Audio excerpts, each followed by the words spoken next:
Lucas capítulo 2. Nós vamos ler bastante agora.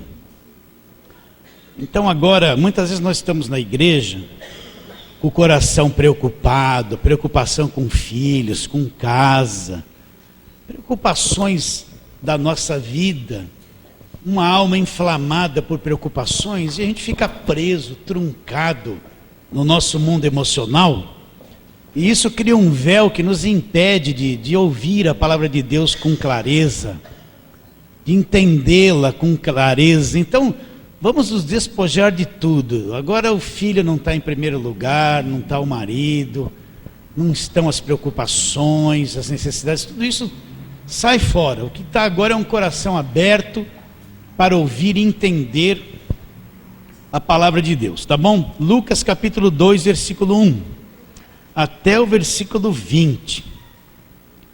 Naqueles dias foi publicado um decreto de César Augusto, convocando toda a população do império para recensear-se. Este primeiro recenseamento foi feito quando Quirino era governador da Síria. Todos iam alistar-se, cada um à sua própria cidade.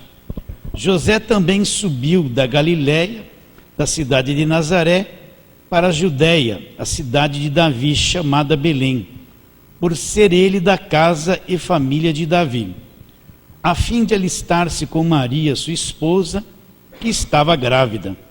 Estando eles ali, aconteceu completarem-se os dias, e ela deu à luz a seu filho primogênito, enfaixou-o e deitou numa manjedoura, porque não havia lugar para eles na hospedaria.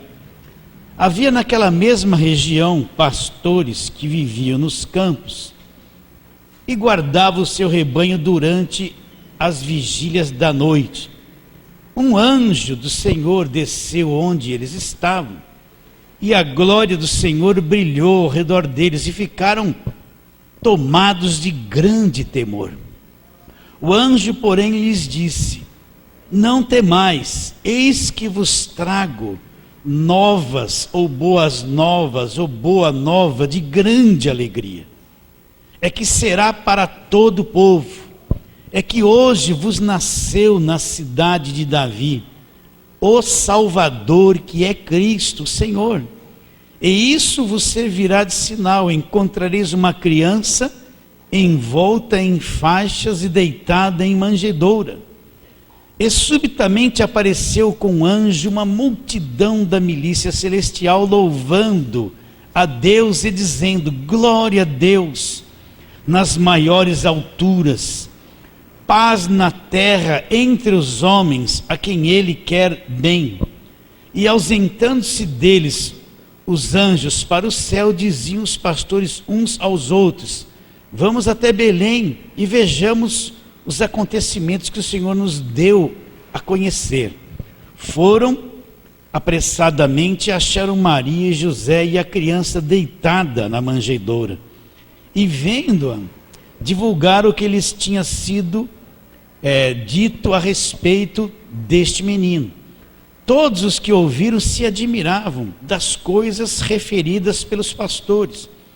Maria, porém, guardava todas estas palavras, meditando-as no coração. Voltaram então os pastores, glorificando e louvando a Deus por tudo que tinham ouvido e visto, como lhes fora anunciado. Vamos orar. Deus querido, nós te adoramos, Senhor.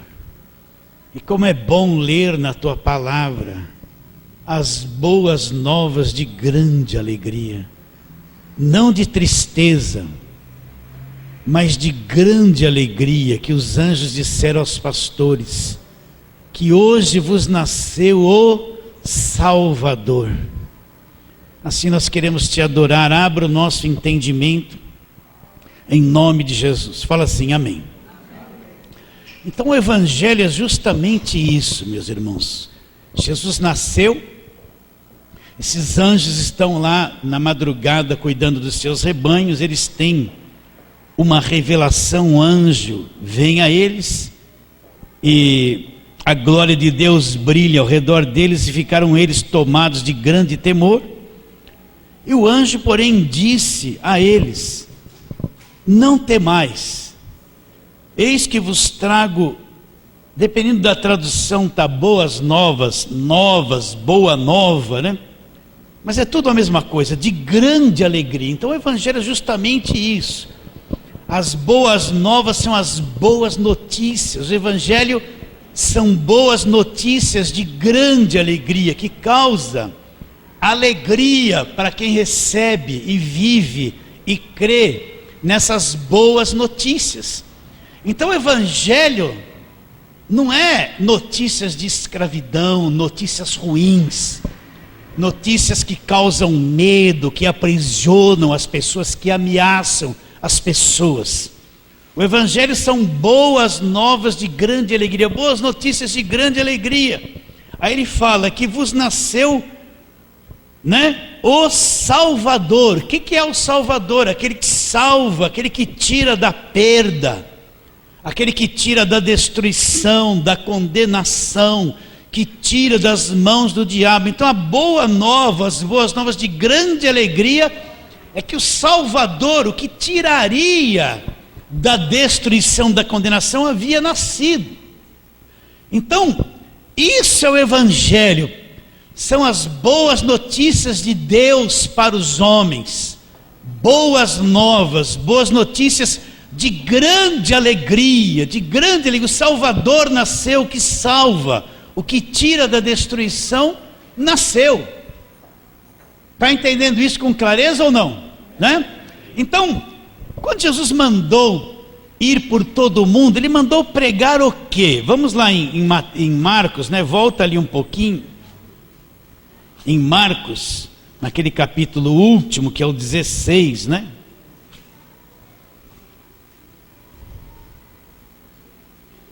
Naquele versículo 15,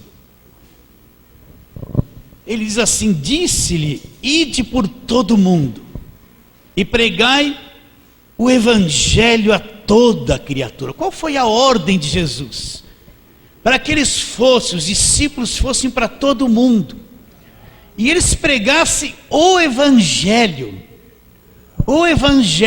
não as más notícias, não a lei, o jugo da lei, mas pregasse o evangelho a toda criatura, trouxesse as notícias, as boas notícias do evangelho a toda criatura.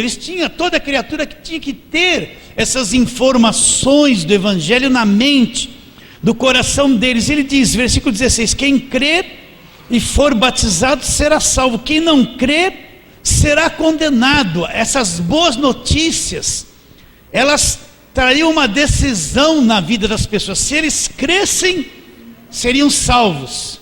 Se eles não crescem, seriam o quê? Condenados. Então, é isso que Jesus mandou pregar. Naturalmente, quando Jesus dá esta ordem, Jesus sabe que os discípulos não conhecem o evangelho todo. Jesus sabe que nos próximos anos a revelação vai vir sobre eles ainda, e eles vão ter uma clareza muito grande sobre o evangelho. A palavra não estava completa quando Jesus dá a eles esta ordem de pregar o evangelho. Jesus sabia que ainda eles receberiam o Espírito Santo viria sobre eles, os capacitaria, traria revelações que até então eles não conheciam. Tudo isso ainda duraria um tempo, e dentro desse espaço de tempo é que eles realmente iriam pregar esse evangelho a todo mundo. Quando Jesus falou isso a eles, sabia que eles não tinham toda a revelação ainda, mas no decorrer dos anos seguintes, o Espírito Santo iria abrir o entendimento, e eles iriam crescer na revelação, e ali na frente eles iriam compreender o evangelho. Até então Paulo nem havia encontrado o Senhor Jesus Cristo. Então o evangelho ele foi sendo revelado devagarinho. O evangelho não é só Mateus, Marcos, Lucas e João. Mateus, Marcos, Lucas e João nós chamamos de evangelho, mas isso é a parte histórica da vida de Jesus Cristo aqui na terra. Ele viveu debaixo de lei, ele veio para cumprir a lei, ele não veio abrogar a lei, desfazer a lei, mas ele veio para cumprir a lei.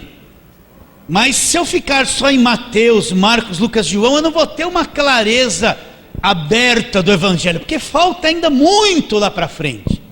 Então, quando Jesus deu essa ordem, ele sabia que o Evangelho ainda ia ser revelado em muito lá na frente para os discípulos. Você pode ver que depois, quando Pedro escreve a sua carta, quando João escreve a carta, quando Tiago ou mesmo Judas, né, escrevem as suas cartas anos depois, eles têm uma compreensão muito clara a respeito do Evangelho. O próprio apóstolo Paulo, em Atos 9, que era contra a igreja, ele também teve um encontro com o Senhor Jesus Cristo, e a ele foi conferido pregar o Evangelho da graça de Deus para os gentios. Ele também recebeu um período de revelação do mistério, que ele mesmo fala que estava oculto da geração passada, mas que agora foi revelado aos seus santos apóstolos e profetas pelo Espírito. Então, a compreensão do Evangelho foi seguindo aqueles anos, até que aqueles apóstolos amadureceram e enxergaram muito mais do que aquele período que eles estiveram com Jesus Cristo em carne ali. Vocês estão entendendo isso ou não? Então o Evangelho foi revelado até que João teve aquela revelação do Apocalipse, e ali a palavra foi encerrada, a palavra se completou. Então essas boas notícias, os próprios discípulos foram conhecendo-as no decorrer dos anos, aprendendo pelo Espírito Santo. Você vai lendo Atos dos Apóstolos e você vai enxergando a evolução de cada um deles na pregação. Aí depois entra o período do apóstolo Paulo, as viagens que ele fez, a narração toda, né? Você vai percebendo que eles foram crescendo na graça, no conhecimento, amadurecendo a visão do Evangelho. Eles viram Jesus sendo pregado na cruz. Ali na cruz eles fugiram, só João que ficou ali aos pés da cruz com Maria, mãe de Jesus. Os outros todos tinham fugido. Ali eles não entenderam o porquê Jesus tinha que morrer na cruz. Mas no decorrer do tempo, né, eu acho que alguns deles queriam até voltar àqueles dias com o entendimento que eles estavam tendo depois da ascensão de Jesus Cristo, para ver aquilo melhor, porque eles não compreenderam muitas coisas que aconteceram ali na cruz. Mas depois que o tempo foi passando, o Espírito Santo foi abrindo entendimento, e eles foram tendo uma clareza sobre a morte de Cristo na cruz, sobre a sua ressurreição, sobre o Cristo glorificado, e sobre até as boas novas de grande alegria que tem que ser anunciadas a todas as pessoas. Está claro isso na tua mente? Está claro? Então, entre essas boas novas, né, de grande alegria, eu quero recapitular com os irmãos isso, né? O que fica claro lá na frente, porque o Evangelho é o poder de Deus para a salvação de todo aquele que crê, primeiro do judeu, depois do grego, visto que a justiça de Deus se revela aonde? No Evangelho, de fé em fé, como está escrito, o justo ele vai viver por fé. Então eu tenho que conhecer todas essas boas notícias e passá-las para as demais pessoas. Então, entre todas elas, depois de falar da salvação eterna, da condenação eterna que está no Evangelho, nós que somos salvos, eu quero recapitular com os irmãos uma afirmação de Pedro, né? Então vamos lá para a primeira de Pedro. Essas boas novas são boas novas no plural.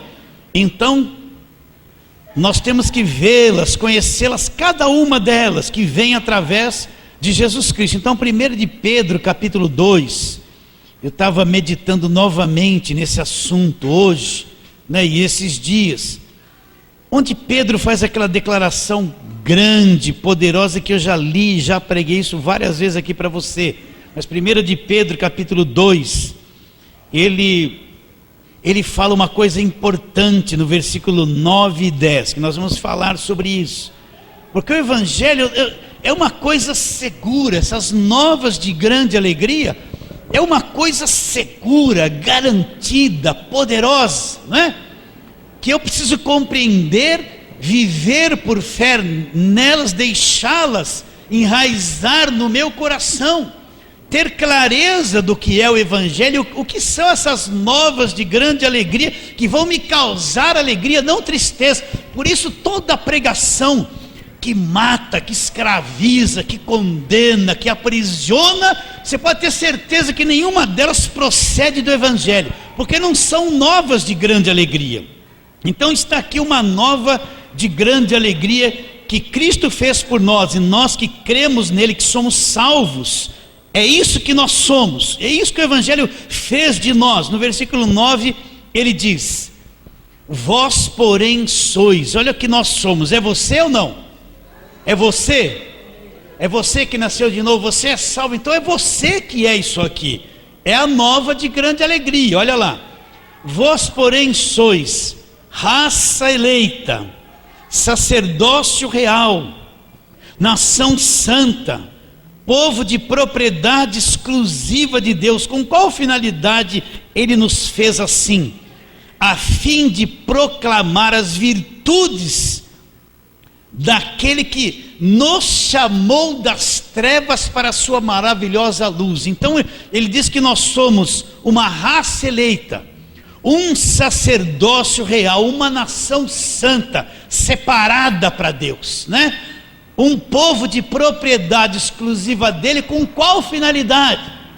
Para nós proclamarmos as virtudes daquele que nos chamou, nos tirou das trevas, nos chamou das trevas para a sua maravilhosa luz. Então é isso que você precisa entender que você é, que o Evangelho fez na sua vida, que a obra de Cristo na cruz fez por você. Porque a gente enxerga o crente caído, o crente desanimado, sabe? Se lamentando, toda hora achando que o diabo está na vida dele o tempo todo, toda hora pedindo aquela misericórdia como se não fosse nada. Mas o Evangelho nos exaltou pela graça de Deus, fez de nós coisas extraordinárias, uma nação santa, um sacerdócio real, né? Um povo de propriedade exclusiva de Deus. Olha o poder que existe nessas afirmações. Nós fomos chamados das trevas para a luz. Nós já saímos das trevas e estamos na luz. Sim ou não? Então nós temos que ter alegria, meus irmãos, entender essas verdades, entender essas coisas. E ele continua dizendo: vós sim que antes não eres povo, mas e agora? Agora sois povo de Deus. Antes de nós sermos povo de Deus, nós não tínhamos alcançado a misericórdia, né? Mas agora nós já alcançamos a misericórdia de Deus. A misericórdia de Deus é uma coisa alcançada por todo aquele que creu do Evangelho, que é salvo. Por isso que eu não preciso orar: Deus tem misericórdia. Eu tenho que orar assim: Deus, eu te louvo, eu tenho alegria, porque eu alcancei a tua misericórdia. A tua misericórdia não é o final do Salmo 23. Certamente que a tua bondade e a tua misericórdia vão me seguir todos os dias da minha vida. Então nós já alcançamos a misericórdia. Essa misericórdia de Deus nos segue constantemente. É pela misericórdia de Deus que você está na igreja, que você está vivo, que o teu coração está batendo. Isso faz parte do Evangelho. Nós já alcançamos isso. Agora, se eu não entendo essas coisas, eu vou fazer aquela oração fracassada: ai Senhor, tem misericórdia de mim. Olha, eu sou um vermezinho, eu sou um pó. E a Bíblia diz que você não é um vermezinho, que você não é um pó, você é uma nação santa, um sacerdócio real, um povo de propriedade exclusiva de Deus. Então eu tenho que ter uma mente que entenda o Evangelho, as boas notícias, que vão me trazer grande alegria, e essa é uma delas. Então você é um povo, meu irmão, de propriedade exclusiva de Deus. Você acredita nisso? Olha, é uma coisa muito grande saber que eu sou um povo de propriedade exclusiva de Deus. Eu fui comprado por Ele. Você não é qualquer um. Nós somos pecadores e falhos, sempre. Mas nós não somos mais qualquer um. Cristo, através da cruz, fez de nós uma pessoa de propriedade exclusiva de Deus. Você acredita nisso? Agora, se você é propriedade exclusiva de Deus, presta atenção. Você acha que Deus vai deixar o diabo mexer na sua vida? Eu quero que você pense que Deus é esse que me salva, depois me entrega na mão do diabo, se ele me comprou com seu sangue. Você acha que Deus vai me deixar na rua da amargura? Eu preciso viver pela fé essas verdades. Você acha que Deus toda hora vai me penalizar por um monte de coisa? Acho que Deus toda hora me entrega para o mal, para me provar. Se eu sou propriedade exclusiva de Deus, eu sou guardado pelo poder de Deus. Ele me comprou, eu tive um custo para que isso fosse uma realidade na minha vida. Sim ou não? E qual foi o preço que Deus pagou por mim? Foi o seu próprio sangue que Ele derramou. Então Deus me adquiriu. Aquele sangue derramado na cruz do Calvário, com aquele sangue Ele me comprou, me adquiriu para Ele. Eu sou um povo adquirido. Eu tenho que crer nisso. Como é que eu posso enfrentar o mundo se eu não entendo essas coisas? Como é que eu posso enfrentar o pecado se eu não entendo essas coisas? Como é que eu posso enfrentar o diabo se às vezes eu creio que o próprio Deus me entrega na mão do diabo? Eu sou um fracassado na fé, não entendo o Evangelho. Mas o Evangelho é o poder de Deus para a salvação de todo aquele que acredita. Sim ou não? Essas são as boas novas de grande alegria. Se você perguntasse para Pedro lá naquele tempo, ele não entenderia isso. Se você perguntasse para Pedro quando ele negou Jesus, estava amargurado, ele nunca iria enxergar essas coisas, porque nem ele enxergava. Ele tinha traído, ele prometeu que ia ser fiel até o fim, que daria vida pelo Senhor Jesus Cristo. Depois traiu Jesus Cristo e negou Jesus Cristo 3 vezes. Ele não via isso. Mas depois que o tempo foi passando, ele foi enxergando a grandeza daquele homem de Nazaré que ele viveu lado a lado, foi tendo revelação, até que ele chega num clímax de afirmar que nós somos nação santa, sacerdócio real, um povo de propriedade exclusiva de Deus. Chega a afirmar que nós somos chamados das trevas para a sua maravilhosa luz. Ele está maduro, ele entende o Evangelho agora. E é isso que nós precisamos crer no Evangelho, as boas novas de grande alegria. A mensagem que Jesus mandou pregar é o Evangelho. Jesus não mandou ficar pregando lei, regras, esse monte de coisa do Velho Testamento que a turma escraviza os outros com esses pensamentos. Ele mandou anunciar o Evangelho para salvação ou ao mesmo tempo para condenação daquele que crê ou deixa de crer. As novas de grande alegria. É isso que ele mandou pregar. Você aceita isso, queridos? Então vamos trabalhar um pouquinho nisso. Vamos ver como Paulo fala a respeito dessas coisas. Vamos lá para a primeira carta aos Coríntios, né? Você já ouviu eu falar isso bastante. Eu não posso deixar de falar as boas notícias de grande alegria, né? Então, primeira carta aos Coríntios, capítulo 6. Nós vamos ler aqueles textos costumeiros, né? Ele diz assim, versículo de número 19 e 20, depois você lê esse capítulo inteiro, se assim você quiser, mas ele fala assim: acaso não sabeis que o vosso corpo é santuário do Espírito Santo, que está em vós, o qual tendes da parte de Deus, e que não sois de vós mesmos? Ele está fazendo uma pergunta, ele está tratando sobre a sensualidade, o uso que a sensualidade, eles podiam estar fazendo com o corpo no pecado. Mas depois ele fala: vocês não sabem que o vosso corpo é santuário do Espírito Santo, que está onde o Espírito Santo? Em vós, não é? Onde está o Espírito Santo? Você pode ter certeza do que eu vou lhe afirmar. Se você é nascido de novo, o Espírito Santo está dentro de você agora, está ou não está? Eu não preciso correr atrás dele, gente. E atrás, cadê? Toda hora eu tenho que buscar o Espírito Santo ali, buscar aqui. Olha o que ele fala: não sabeis que o vosso corpo é santuário do Espírito Santo, que está em vós. Onde está o Espírito Santo? Está em vós, o qual tendes da parte de Deus, e que não sois de vós mesmos. Olha o que ele afirma: porque fostes comprados por preço. Nós somos comprados por preço. Agora, glorificai, pois, a Deus aonde? No vosso corpo, né? Manter o seu corpo saudável, guardar o seu corpo, não se entregar à prostituição, não é? Isso não quer dizer que o marido e a mulher não possam ter total liberdade, porque a Bíblia diz que a mulher não tem poder sobre o seu próprio corpo. Quem tem é o marido, e o marido não tem poder sobre o seu próprio corpo. Quem tem é a mulher. Então, marido e mulher, vou falar aqui bem alto para você, pode fazer tudo o que quiser, porque um é dono do corpo do outro, desde que consintam. Vocês estão entendendo o que eu estou dizendo? Existe tanta infelicidade entre os casais da igreja, sabe por quê? Porque não entende, né? Pega aquelas pessoas com aquela mentalidade atrasada, que sexo é pecado, né? E mata o casal. Toda esposa tem que abençoar o marido, todo marido tem que abençoar a esposa. Um tem domínio sobre o corpo do outro, tem total liberdade de praticar o que quiser, porque são santos, são uma só carne, desde que se consintam em fazer. Vocês estão entendendo ou não? Não é? Então, marido e mulher, aproveite a sua vida íntima, sejam abençoados. Mas o resto, a parte do casamento é isso. É a prostituição com o corpo. Então Paulo está trabalhando nesse sentido. E depois ele fala: por preço vocês foram comprados. Um preço foi pago por vocês. Vocês têm um dono. O Evangelho mostra que nós somos comprados por Deus. Comprados por Deus. Vamos lá, outra. Aí você está no capítulo. Vamos no capítulo 7 aí, versículo 23.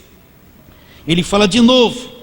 Versículo 23 do capítulo 7 da mesma carta: por preço fostes comprados, não vos torneis escravos de homem. Vamos lá para o último livro da Bíblia, Apocalipse, né? Por que eu falei nisso sobre marido e mulher, queridos? Por quê? Olha, eu não deveria falar essas coisas, mas tem lugar que a esposa vai se relacionar com o marido, tem que se relacionar com roupa, gente, porque é pecado.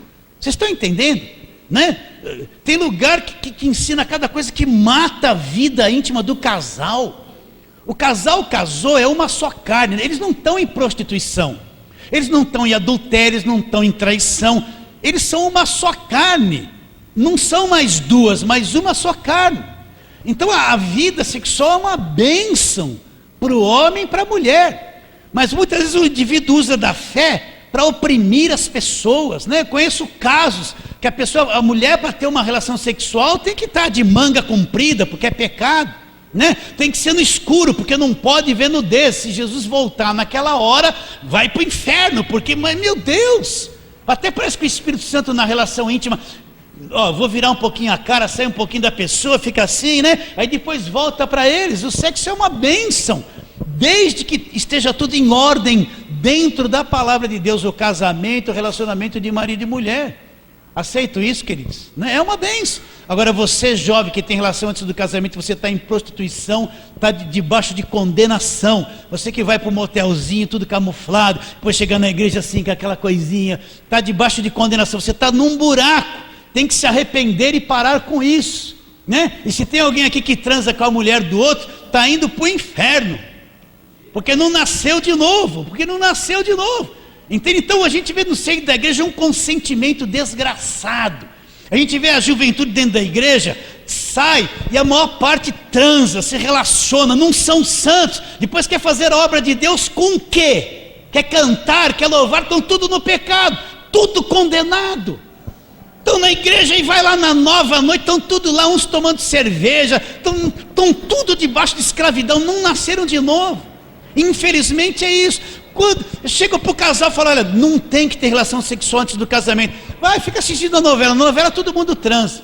Mas a maior parte dos casais que namoram, que estão dentro da igreja, estão transando, estão indo para o motel. Infelizmente eu não queria falar isso, mas estão debaixo de condenação. Tem que se arrepender, tem que parar com isso. Depois que faz a primeira vez, fica viciado e não para mais. Algumas irmãs: Senhor me abençoa. Está com a vida tudo errada, gente. Tudo errado, tudo atrapalhado. Às vezes um erro aqui atrapalha o resto da sua vida. Deus me abençoa, faz isso aqui, está tudo enrolado aqui, né? Vocês aceitam isso? Meu Deus do céu, acho que eu vou dar uns reteté aqui. Estou brincando com você. Eu vou ter que falar isso, é isso que eu tenho que falar. A pessoa chega para mim e fala: pastor, eu quero fazer isso na igreja. Tá bom. Mas eu sei que a pessoa beija aquele, beija o outro, faz um montão de coisa errada. E eu não deixo fazer. Aí depois as pessoas não entendem porque eu não deixo. Deve para os outros, pega dinheiro emprestado no nome dos outros, apronta. O que eu vou deixar fazer na igreja? Não posso deixar, meus irmãos. Não adianta chegar aqui e querer fazer uma coisa tudo bonitinho. e está tudo atrapalhado fora da igreja. É me comprometer, porque os outros vêm, depois falar, olha lá, que lá faz isso, aquilo, e o pastor deixa. Eu tive um problema assim, aqui na igreja. Tinha um jovem que cantava, ele não está mais aqui. Mas ele tomava uma cerveja e eu não sabia, eu não sei da vida das pessoas fora, né? Eu vejo que a pessoa que está aqui na igreja, a gente tem que tratar melhor, né? E tratar bem, e eu vou olhando para cada um. Aí tinha um outro moço aqui do louvor que me dava um trabalho, ele achava que ele era Deus. Aí eu falei para ele dar um tempinho para corrigir em algumas coisas, né? Mas não sabia que o outro tomava isso e bebia, eu não estou na vida dele. Não sabia. E ele estava cantando aqui, né? Viva Jesus, né? Vocês estão entendendo? Eu não sabia. Então entrei numa fria por não saber disso, porque as pessoas que viam achavam que eu sabia, mas eu não sabia. Então às vezes a gente é condenado por fazer certas coisas. Então quando eu não deixo alguém fazer alguma coisa, sabe por quê? Porque eu sei o que está acontecendo. A vida lá fora, meu irmão, é outra coisa. Vocês estão entendendo isso ou não? Né? Então, para fazer qualquer coisa na igreja, tem que estar com a vida limpa lá fora. Se você é homem, não adianta estar saindo com uma, saindo com outra, beijando, está camuflado, escondido. Não adianta, meu irmão. Eu fico sabendo. Vou falar uma coisa forte aqui para vocês. Tinha um irmão que chegava assim para mim, ele cantava um louvor. Ele falava assim para mim, pastor, eu quero dirigir o louvor. Eu falava assim, espera um pouquinho, não, eu quero fazer isso, quero fazer aquilo, quero fazer um montão de coisa. Ele era assim, queria fazer um montão de coisa. Aí um dia eu chamei ele e falei, vem aqui no fundo. Eu falei, olha, você sabe que eu sei que você chamou aquela moça para marcar um encontro com ela no motel? Você sabe, a hora que eu falei assim, ele, você sabe que eu sei que tem uma pessoa grávida de você esperando o filho, você está camuflado, nem sua esposa, nem sua família sabe? Eu sei, agora você quer cantar? Quer? Aí passou um pouquinho de tempo, sumiu. A família dele pensou assim, porque o pastor chama todo mundo por que não chama aquele casal? Porque eu sabia de tudo isso, nem a esposa dele sabia. A gente entra debaixo de pastor é injusto, pastor, o rei vem para cima do pastor, né? Mas depois de uns 4 anos, alguém chegou para mim e falou assim, pastor, o senhor não sabe. Eu falei, fala. Aconteceu isso, você sabe agora? Eu já sabia há 4 anos atrás. Por isso que eu fiz isso, fiz aquilo. Vocês estão entendendo? O pastor sabe das coisas. Então, quer fazer alguma coisa para Deus? Pensa bem. Mas, querido, eu desvirtuei tudo hoje aqui, mas isso, eu precisava falar isso. Era para falar essas coisas, né? Você entende? Então, olha, deixa eu falar uma coisa. Lidar com as coisas de Deus não é no oba, não é um jogo de futebol. Não é uma festinha, né? Lidar com as coisas, representar Deus na frente das pessoas é uma coisa séria. É uma coisa séria. Não é uma brincadeira. Vir cantar, fazer aquela coisa, não é um showzinho. Eu gosto de fazer, deixa eu fazer. Você gosta? Então tem que gostar de ter uma vida limpa. Porque se não tem vida limpa, não adianta gostar de fazer uma coisa. Vai sujar o que vai fazer. Não vai? Vai sujar o que vai fazer. Está claro, queridos? Então, voltemos ao texto. Vamos lá. O que eu falei? Apocalipse 5. Olha, queridos, eu vou dizer uma coisa para vocês. Tem tanta coisa atrapalhada no meio da igreja. Tem tanta coisa atrapalhada. Se você subir, o pastor sempre sabe das coisas. Olha, tem uma igreja aqui na região, né? Vocês devem saber o que eu vou falar.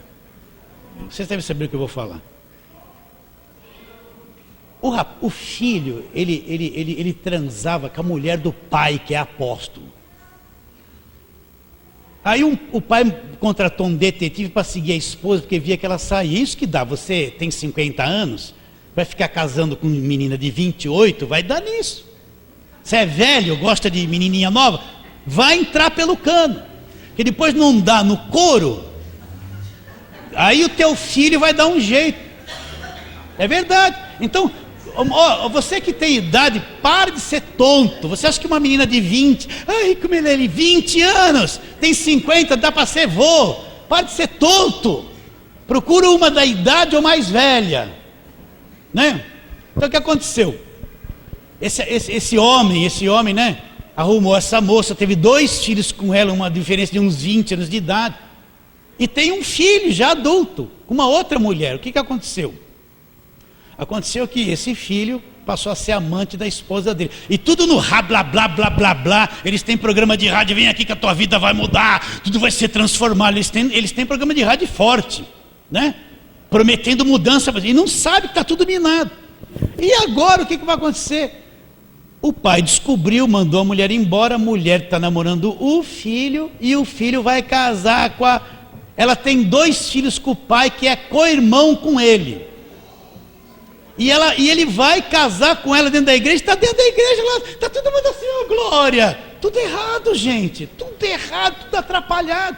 E tem alguns daqui que foram para lá. Pode ir, né? Fica cego nessas coisas, fica cego. Vocês estão entendendo que não dá? Olha, a gente tem que tomar cuidado, por quê? Porque a gente tem que andar no estreito assim, você tem que ser correto no que você faz. Aqui e fora daqui, você pessoalmente tem que fazer tudo certinho.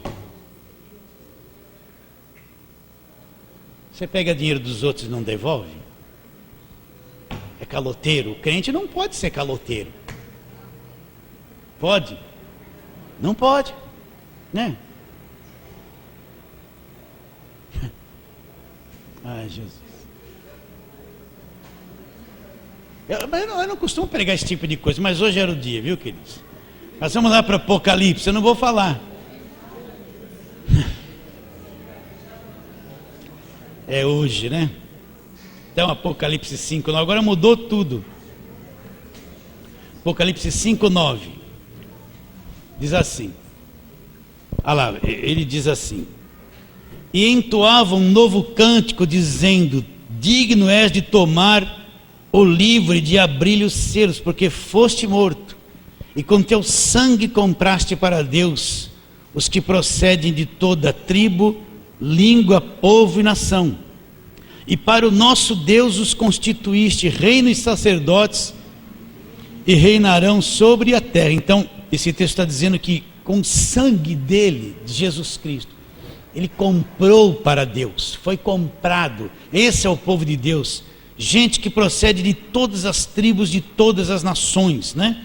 Vamos lá para aquele famoso Atos 20, para você entender a boa nova de grande alegria, ou boas novas de grande alegria, e esta é uma delas, né?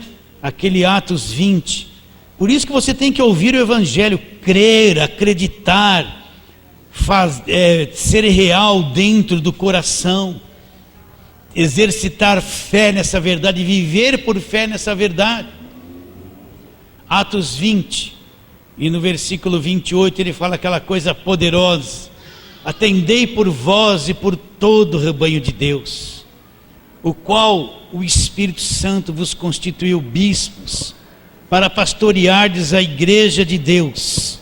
Repare bem o que ele fala: a qual ele comprou com seu próprio sangue. Porque ele afirma comprou com seu próprio sangue? Porque Deus não tinha sangue, mas na pessoa de Jesus Cristo Deus teve sangue. Vocês estão entendendo isso?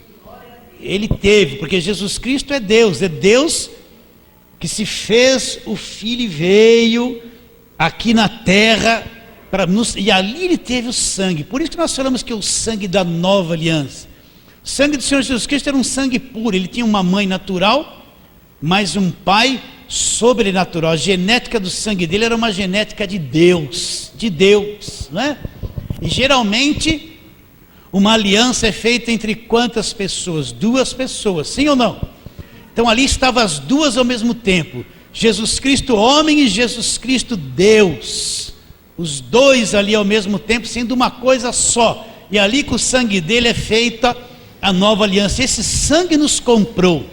Então, se eu sou um crente nascido de novo, eu sou propriedade de Deus, eu tenho uma boa notícia para pregar, eu acredito nessas verdades, acredito que eu sou de Deus, eu não estou largado por aí à mercê de qualquer coisa, eu não estou desprotegido do poder de Deus, eu não estou entregue na mão do diabo, né? Eu não estou aí dominado por feitiçaria, por macumbaria, essas coisas não têm poder sobre a minha vida. Por quê? Porque eu sou de Deus, comprado pelo sangue dele.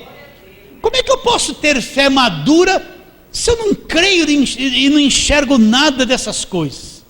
Não posso ter. Isso é a nova de grande alegria, o que o Evangelho me apresenta, uma das coisas que o Evangelho me apresenta. Então quero ler o versículo de novo.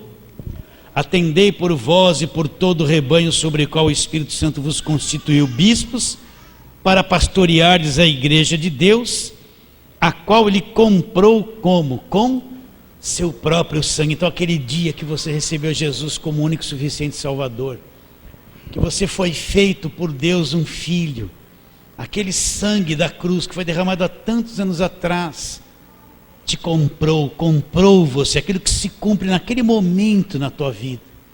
Então você é de Deus, guardado pelo poder de Deus. Aconteça o que acontecer, meu irmão, você pode vir aflições de todos os lados, você é de Deus, você vai conseguir atravessar o que vier, porque você é de Deus, entende? Não tem que se intimidar. Pode estar desabando tudo ao teu lado, cai 10.000 ao teu lado, cai 1.000 ao teu lado, 10.000 à tua direita, é que aquele salmo diz, você não vai ser atingido. Aquele que habita no esconderijo do Altíssimo descansa à sombra do Todo-Poderoso, né? Onde ele habita? No esconderijo do Altíssimo. Quem é o esconderijo do Altíssimo para nós? É Jesus Cristo. Você descansa na sombra, você não está se matando, você está descansando na sombra do Todo-Poderoso. Aí você diz do Senhor, o que você diz dele? Deus meu refúgio, meu baluarte, em quem eu confio, né? Aí Deus começa a agir, ele te livrará. E você já sabe de cor o Salmo 91? Ou deixa a sua Bíblia aberta lá em casa para espantar demônio? Hã? Tem que saber, não é? Vamos ler aquele salmo lá, vamos lá, devagarinho, né? Vamos ler esse Salmo 91. Isso é verdade, meus irmãos. Isso é a verdade. Nós não estamos temos problemas demais, temos lutas, nossa, mas nós somos de Deus. Então ele fala, olha lá, Salmo 91, o que habita no esconderijo do Altíssimo. Nós estamos em Cristo, Cristo é o nosso esconderijo, e descansa. Repare bem, ele não está em guerra, ele está descansando, seguro, confiante, satisfeito, olha lá, e descansa à sombra do Onipotente. Diz ao Senhor, o que ele diz ao Senhor? Olha, Senhor, o Senhor é o meu refúgio, o meu baluarte, Deus meu em quem confio. Agora Deus começa a agir. Ele só está no descanso, a ação é de Deus, olha lá. Pois ele te livrará do laço do passarinheiro e da peste perniciosa, cobrir-te-á com as suas penas, e sob as suas asas estarás seguros. A sua verdade é pavês, escudo e broquel, né? Não te assustarás do terror noturno, né? Você acredita nisso? Por isso, mãe, pai, pare de ficar, o telefone vai tocar de madrugada, meu filho está sem cabeça na rua. Pare com essa doença, esse medo, né? Essas neuroses, pare com isso. Saiu de madrugada, vai filho, vai, quer encher a cara, vai comer com os porcos, depois volta, você vai voltar, vai logo, né? Não adianta querer ser Deus do seu filho, você não tem poder. Só Deus pode ser Deus para ele, não adianta, né?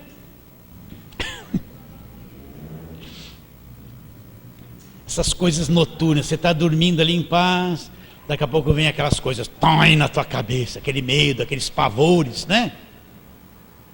Quem vive em depressão é assim, acorda às 5 horas da manhã com o zoião assim, começa a se sentir, estou implodindo, né? Não te assustarás do terror noturno, não conhece a verdade, não está firmado na verdade. Quando eu não entendi essas coisas, quantas vezes de madrugada eu acordava preocupado com tantas coisas, perdia sono. Hoje, não acordo mais, glória a Deus. Por isso que eu não consigo emagrecer, não consigo, me mata. É um sono bom. Oh Senhor, eu te adoro, Senhor. Quanto que eu vim preocupado com um monte de coisa, hoje eu não estou nem aí. Glória a Deus, Senhor, obrigado. O descanso de Deus, né? Descansa em Deus. Glória a Deus. Olha lá, Ele fala lá: pois ele te livrará do laço do passarinheiro, da peste perniciosa, cobrir-te-á com as suas penas, e sob as suas asas estarás seguro. A sua verdade é escudo e pavês, né? Não te assustarás do terror noturno, nem da seta que voa de dia. A seta que voa de dia são as balas perdidas, né? Nem da peste que se propaga nas trevas, né? Nem da mortandade que assola ao meio-dia. Caiam 1000 ao teu lado, 10.000 à tua direita, tu não serás atingido, somente com os teus olhos contemplarás e verás o castigo dos ímpios, pois disseste, essa pessoa diz: o Senhor é meu refúgio, fizeste do Altíssimo a tua morada, nenhum mal te sucederá, praga nenhuma chegará na tua tenda, na tua casa. Lá na tua casa não vai se encher de demônio não, vai se encher de bênção, de anjos. Mas meu filho é tão rebelde, mesmo ele sendo rebelde, a tua fé traz a bênção de Deus para a tua casa. Mesmo teu filho fazendo tudo errado, você crê, está guardado pelo poder de Deus. Sim ou não? Não é? É verdade. Ele diz, olha lá, onde eu parei mesmo? 11. Não, nenhum mal te sucederá, praga nenhuma chegará na tua tenda, na tua casa, porque aos seus anjos dará ordem ao teu respeito. Para quê? Para que te guarde em todos os teus caminhos. Em todos os teus caminhos, né? Aí você passa lá, está aquela macumba, 5 boi morto, vela de 5 metros. Não precisa falar o sangue de Jesus. Não precisa falar nada disso. O que diz aqui? Olha aqui, ó. Porque aos seus anjos dará ordem a teu respeito para que te guardem. Quando? Em todos os teus caminhos, né? Então às vezes você está dormindo lá assim, tem um anjo lá no teu telhado. Acredita ou não? Vai nos guardar em todos os nossos caminhos. É isso que eu tenho que acreditar. Aí o macumbeiro faz uma macumba para você. Ele só vê o anjo assim, ele que fica torto com a macumba dele. Você acredita nisso ou não? Né? Então, depois você entende o evangelho, você não é mais supersticioso, não está com medo de nada. Pode passar debaixo da escada, pode ver 30 gatos pretos. Que mais?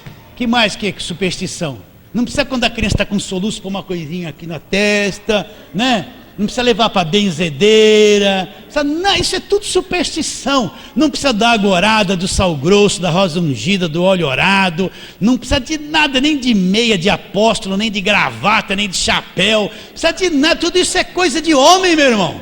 Só precisa crer em Deus que te salvou, crer naquele que te guarda, crer naquele que te protege. Ele é teu Deus ou não é? Ele não te comprou com seu sangue. É pela fé que a coisa é real. Agora, se eu não conheço e não creio, eu vou ficar aí tudo amarrado, toda sexta-feira sai. Toda sexta-feira tem que tomar o passe evangélico, né? Porque eu não creio na verdade.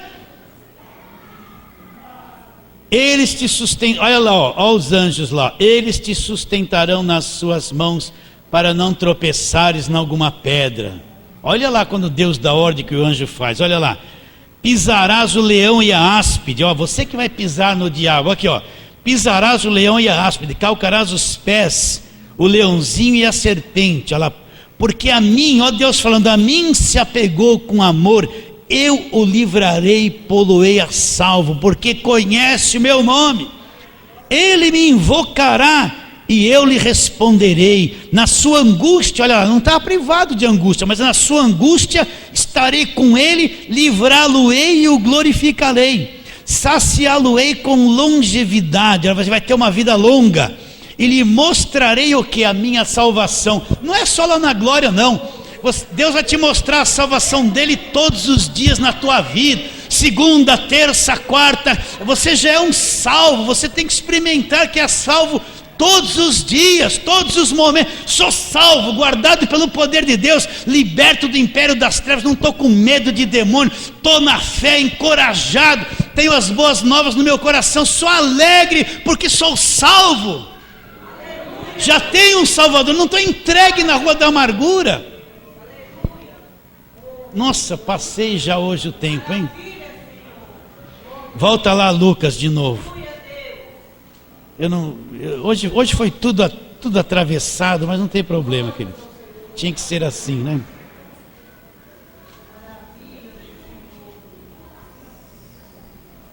Então é aquilo. O anjo, porém, lhe disse, versículo 10: não temais, eis que vos trago boas novas, novas do que de grande alegria.